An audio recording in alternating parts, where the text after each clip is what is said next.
Se avete sentito colpi di fucile e pistola, avete un'idea. Questo è il messaggio apparso qualche giorno fa sulla pagina Facebook Mogliano Sorvegliata.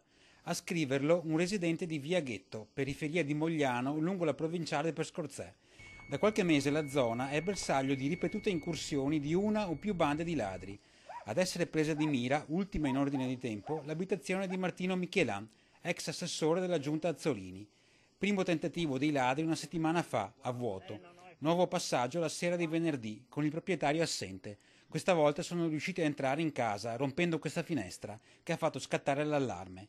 E assieme alla sirena si sono sentiti distintamente i colpi di pistola o di fucile, 3 secondo alcuni, 2 secondo altri, sparati in aria da punti diversi, forse per spaventare i ladri.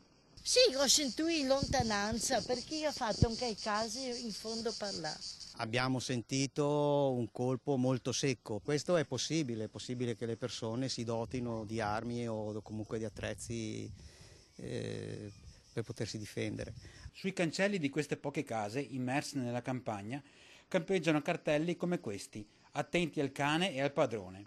Agli inizi della stradina abita questa signora, esasperata ormai dalle continue incursioni dei ladri. Sono sia in pauria e arrabbiata perché non posso più vivere tranquillamente a casa mia.